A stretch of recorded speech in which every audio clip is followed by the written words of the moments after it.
سید حیدر بخش حیدری۔ حیدری fort William college کے مصنفوں میں سب سے زیادہ کتابوں کے مصنف و مترجم ہیں۔ نثر نگار ہونے کے ساتھ ساتھ وہ شاعر بھی ہیں، لیکن ان کی شہرت کا مدار نثری تصانیف پر ہی ہے۔ ان کا نام حیدر بخش اور تخلص حیدری ہے۔ سید ابو الحسن کے بیٹے تھے اور دہلی کے رہنے والے تھے۔ حیدر بخش نے ابھی بچپن سے آگے قدم نہیں رکھا تھا کہ ان کے والد کو ایسی معاشی پریشانی کا سامنا کرنا پڑا کہ مجبوراً دہلی کی سکونت ترک کر کے اہل و عیال کے ساتھ بنارس چلے گئے۔ یہاں نواب ابراہیم خان ناظم عدالت تھے۔ وہ اس خاندان کی مدد پر کمر بستہ ہوئے۔ انہوں نے ہی حیدر بخش کی تعلیم کا بندوبست کر دیا۔ بنارس کے مشہور مدرسوں میں انہوں نے مروجہ تعلیم حاصل کی۔ تعلیم سے فارغ ہو کر دفتر عدالت میں برسر کار ہو گئے۔ ملازمت کے ساتھ مطالعے اور تصنیف و تالیف کا شوق بھی جاری رہا۔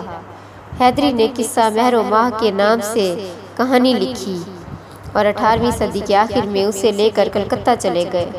وہاں گلکرسٹ کی خدمت میں باریاب ہوئے اور اپنی کتاب پیش کی، جسے انہوں نے بہت پسند کیا اور منشی کی حیثیت سے حیدری کالج کے ملازمین میں داخل کر لیا۔ وہاں رہ کر انہوں نے بہت سی کتابیں لکھیں اور ترجمہ کی۔ آخر کار ملازمت سے سبکدوش ہو کر بنارس واپس چلے گئے۔ وہاں 1823 میں وفات پائی۔ شاعری کے علاوہ انہوں نے جو کتابیں لکھیں ان میں سے اہم ہیں قصہ مہر و ماہ، لیلا مجنوں، ہفتے پیکر، تاریخ نادری، گلشن ہند، طوطا کہانی، آرائش محفل اور گل مغفرت۔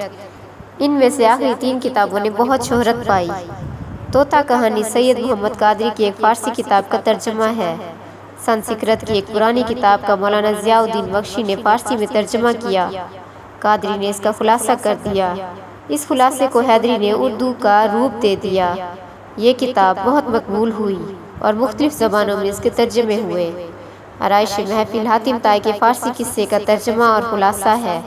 ملا حسین وائس کاشفی کی کتاب روضہ الشہداء کا ایک ترجمہ تو فضلی نے کربل کتھا کے نام سے کیا تھا۔ دوسرا ترجمہ اور خلاصہ حیدری کی آرائش محفل ہے۔ میر امن کا رجحان بول چال کی زبان اور ہندی کی طرف زیادہ ہے۔ اس کے برعکس حیدری کا جھکاؤ فارسی کی طرف ہے۔